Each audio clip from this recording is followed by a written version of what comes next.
एक बार फिर से स्वागत है आप सभी का हमारे खास शो पोर्टफोलियो पिक में। मैं कंचन नौटियाल डेली जुड़ती हूँ आपसे हमारे शो के खास सेगमेंट के जरिए, जहाँ पे आपको मिलती है जानकारी बढ़ते गिरते स्टॉक्स के बारे में और साथ ही मिलता है सुझाव हमारे खास एक्सपर्ट्स के जरिए। तो चलिए सीधा जुड़ते हैं आज के खास मेहमान रचित खंडेलवाल जी के साथ और जानते हैं कि आज वो आपके पोर्टफोलियो के लिए कौन सा स्टॉक लेके आए हैं। नमस्कार सर, स्वागत है आपका शो में। नमस्कार मैम, सभी दर्शकों को भी नमस्कार। जी सर, इस टाइम पे जिस तरीके से मार्केट का मोमेंटम चल रहा है, एकदम हाई में मार्केट चल रहा है, उस टाइम पे आप हमारे व्यूअर्स के लिए कौन सा स्टॉक लेके आए हैं जो इस टाइम पे भी अच्छा खासा मुनाफा दे सकता है? देखिए, markets our life high, always difficult for fresh investments, but अभी मैं एक ऐसी कंपनी लेकर आया हूं जो आने वाले टाइम में इंडिया में जैसे ही रेंज जाती हैं, दिवाली नवरात्रि अप्रोच होते हैं, होम रिनोवेशन, न्यू फर्नीचर्स, तो उससे रिलेटेड मैं एक कंपनी लेकर आया हूं जिसका नाम है सिरका पेंट्स इंडिया लिमिटेड। जी सर, जैसे कि आपने बताया कि Sirca paint as a portfolio pick आप व्यूअर्स के लिए लेके आए हैं, अगर आप बेसिक सा हमें बताएं कि कंपनी किस सेक्टर में काम करती है। वैसे तो नाम से ही समझ में आ रहा है पेंट सेक्टर में कंपनी है, लेकिन बेसिक आप डिटेल्स दे दीजिए कंपनी के बारे में। देखिए, आपके शहर की कंपनी है, ये न्यू दिल्ली बेस्ड कंपनी है और incorporated in the year 2006। Market capitalization stands at 1973 crore as of now. Face value ₹10। आप इसको देखें कि it's principally involved in manufacturing and sales and exports of wood coating and other decorative paints. अगर products अपन देखें तो PU paints, wall putty, interior paints, exterior paints, wall primer और wood coating, glass coating and metal coating में भी ये company एक अच्छा स्ट्रॉन्ग प्रेजेंस रख रही है आज के टाइम। जी, तो बेसिक इंफॉर्मेशन आपने कंपनी के बारे में दे दी है, बेसिक ओवरव्यू दे दिया है। सर, अगर हम फंडामेंटल्स की तरफ देखें, शेयर होल्डिंग पैटर्न हो गया, आरओसी हो गया, पी रेशियो हो गया, वो कैसा है इस टाइम पे कंपनी का? देखिए, कंपनी के अगर हम stock holding, share holding pattern की बात करें, प्रमोटर होल्डिंग बहुत अच्छी लग रही है एट 67.55%। एफआईआई होल्डिंग है 5.55% पे। डीआईएस है एट 3.88%। पब्लिक डोमेन पे अच्छा फ्लोट है एट 23.03%। ये तो आपका शेयर होल्डिंग पैटर्न हो गया। इसके साथ साथ आप देखें कुछ और फंडामेंटल रीजंस जिसके कारण से ये कंपनी अभी मैं रिकमेंड कर रहा हूं।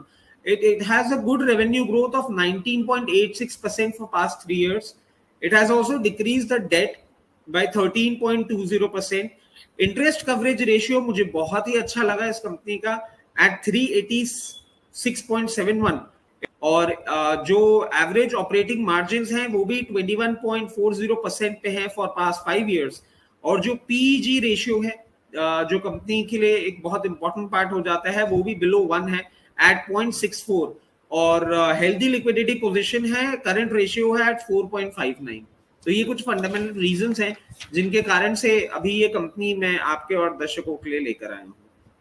जी, तो हमने समझ लिया कि कंपनी के फंडामेंटल इस टाइम पे किस तरीके से दिख रहे हैं। सर, बाइंग इनिशिएट करनी हो करंट लेवल्स पे क्या सही समय है या फिर किसी पर्टिकुलर लेवल के लिए हमें वेट करना चाहिए?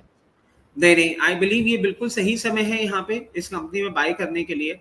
एंड अगेन जो मैं स्प्लिट दे रहा हूँ वो 60-40 का ही दे रहा हूँ। At current levels I believe the company is poised to give a good breakout. और इस लेवल पे जो आपका अराउंड 360 लेवल्स है, यहाँ पे आप 60% अपना फंड इन्फ्यूज करें और रिमेनिंग बाय मोर मैंने एज ऑलवेज थोड़ा नीचे दिया है। 315 लेवल्स पे आएगा तो ही हम बाय मोर इनिशिएट करेंगे, अदरवाइज नहीं करेंगे। टारगेट्स जो है वो भी ठीक है at 440 being the first target. 440 रुपए का पहला टारगेट, दूसरा टारगेट वो भी 560 560 रुपए और तीसरा टारगेट होगा 640 640। हम जब टाइम ड्यूरेशन की बात करें तो आई बिलीव अगेन ये 2 से 3 क्वार्टर में हमारे तीनों टारगेट हिट करना चाहिए। और जैसे जैसे ये कंपनी आगे बढ़ेगी, वर्किंग इंप्रूव होगी, नंबर्स इंप्रूव होंगे, आपके चैनल के माध्यम से हम दर्शकों को अपडेट करते रहेंगे। जी, तो कंपनी के बारे में चाहे फंडामेंटल्स हो, चाहे वो बाइंग के लेवल्स हो, चाहे वो टारगेट्स आपको आने वाले टाइम पे कितने देखने को मिल सकते हैं, सारी की सारी इन्फॉर्मेशन हमने कवर अप कर ली है। इसके अलावा कोई और इन्फॉर्मेशन सर आप शेयर करना चाहते हैं? Investment in equity markets are subject to market risk. Please consult your financial advisor on any particular share and scripts that we recommend on your channel for education purposes. जी, तो sir ने disclaimer भी दे दिया है कि आपको कोई भी stock में निवेश करने से पहले अपने फाइनेंशियल एडवाइजर से एक बार सलाह करना काफी ज्यादा जरूरी है। Thank you so much sir, आपका हमारे शो में आने के लिए, बढ़िया जानकारी, बढ़िया सुझाव और साथ ही साथ बढ़िया स्टॉक रेकमेंड करने के लिए। Thanks a lot sir. Thank you ma'am. तो ये थे रचित खंडेलवाल जी जो लेके आए थे आपके पोर्टफोलियो के लिए एक बहुत ही बढ़िया स्टॉक। ऐसे ही अलग अलग स्टॉक की जानकारी के लिए जुड़े रहिए इंडिया न्यूज बिजनेस के खास शो पोर्टफोलियो पिक के साथ। धन्यवाद।